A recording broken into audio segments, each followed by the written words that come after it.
Ikki sotiqga juda ham zo'r planirovkada qurilgan oppoqqina hovlimizni bugun sizlarga video obzorini qilib beramiz. O'zi bunaqa uylarni podvali faqat bitta xonasini tegini o'zi yoki binoni tegini yarmi qilinardi. Lekin joy egalari binoni tegini to'liq podval qilib qo'yishgan ekan. Как жилой qilib ta'mirlangan zo'r sharoit qilib qo'yishgan ekan. Sergeli tumani Sug'diyona mahallasida joylashgan. Orientirimiz Moshina bozori shundoq ro'parasidagi mahalla bo'lyapti.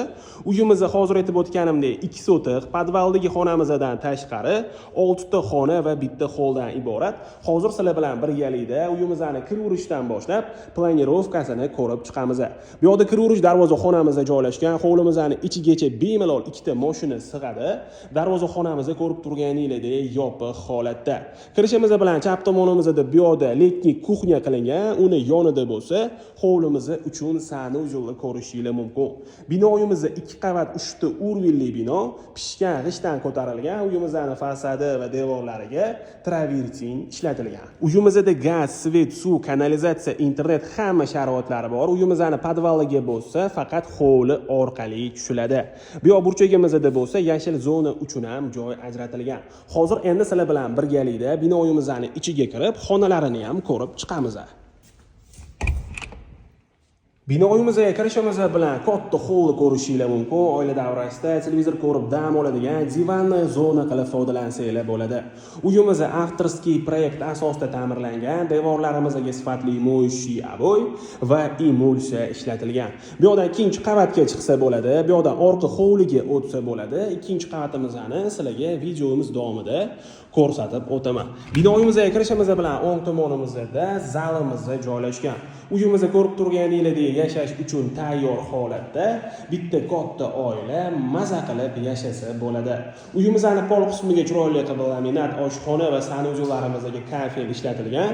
Binoyimizni isitish uchun iliq pol bilan birgalikda sifatli radiatorlarni ham ko'rishingiz mumkin. Bu yerda birinchi qavatimiz uchun общий sanuzelimiz joylashgan. Sanuzelimizda kafellarning kombinatsiyasini ko'rishingiz mumkin. Bu yerda bo'lsa oshxonamizda joylashgan. Mana shu oshxonamizning o'zida bemalol ovqat tayyorlab va oila davrasida televizor ko'rib ovqatlanib o'tiradigan joy qilib qo'ysanglar bo'ladi. Bu xonamizning oynasi orqa hovliga qaragan. Videomiz davomida sizlarga orqa hovlimizni ham ko'rsatib o'taman. Bu yerda bo'lsa spalnyamizda joylashgan. Bu xonamizning ham oynasi orqa hovliga qaragan. Uyimizning hamma xonalarida shunaqa chiroyli lyustralarni ham ko'rishingiz mumkin. Hamma xonalarimizda shunaqa och rangdagi eshiklar va sifatli romlar tayyor o'rnatilgan. Bu yerdan bo'lsa orqa hovliga chiqsa bo'ladi. Ataylab shunaqa joy qoldirilgan, havo aylanib turishi va xonalarga yorug'lik kirishi uchun qilingan. Binoyimizning orqa tomoni ham ko'rib turganingizdek travertin qilingan. Hozir endi sizlar bilan birgalikda ikkinchi qavatimizdagi xonalarimizni ham ko'rib chiqamiz. Devorlarimizdagi tiagalar, biralar juda ham chiroyli chiqqan deb o'ylayman. Mana shu joyga bitta lyustra qo'yilsa bo'ldi, undan ham chiroyli bo'ladi. Sizlar ham o'zingizlarning shaxsiy fikringizni bemalol kommentariyada qoldirsanglar bo'ladi. Ikkinchi qavatga chiqishimiz bilan o'ng tomonimizda родительская spalnyamiz joylashgan. Bu xonamizning o'zini alohida sanuzeli bor.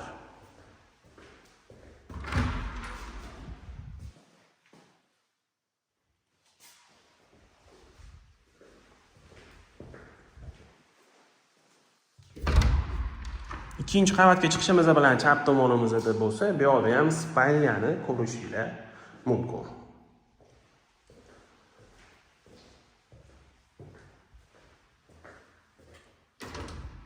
Bu yerda bo'lsa ikkinchi qavatimiz uchun zalimiz joylashgan. Bu xonamizning oynasi hovliga qaragan. Uyimizning hamma xonalarida ko'zni charchatmaydigan yorqin ranglar ishlatilgan. Ikkinchi qavatga chiqishimiz bilan to'g'rimizdagi xona ham zal uchun mo'ljallangan, lekin o'zingizlarning xohishingizga qarab bu xonamizni yotoqxona qilib ham bemalol foydalansanglar bo'ladi. Bu xonamizdan bo'lsa balkonga chiqsa bo'ladi. Hovlimizni tepadan ko'rinishi.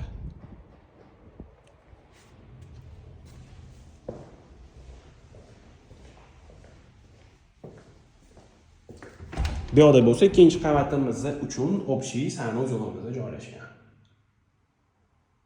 Hozir endi sizlar bilan birgalikda hovlimizga qaytib tushib, podvalimizni ham ko'rib chiqamiz. Uyimizni podvaliga hozir aytib o'tganimdek faqat hovli orqali tushiladi. Binoyimizni tegi to'liq podval qilingan, как жилой qilib ta'mirlangan.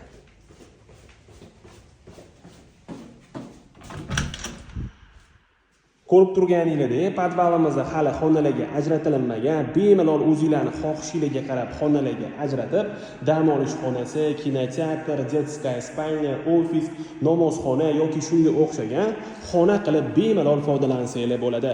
Podvalimizning mana shu burchagida bo'lsa, uyimizning yuragi bo'lgan kotelniy sistemamizda joylashgan. U bilan birgalikda mana shu joyimizni холодная komnata qilib ham bemalol foydalansanglar bo'ladi. Hamma оборудованiyamizni ishlatib tayyor qilib qo'yilgan. Juda fazli xonadon. Hozir endi sizlar bilan birgalikda ko'chaga chiqib, mahallamizni ham ko'rib chiqamiz. Mahallamizni ko'rib turganingizdek juda ham fayzli va juda ham tinch mahalla. Uyimiz mana shu yangi qurilgan uylarning qatorida joylashgan.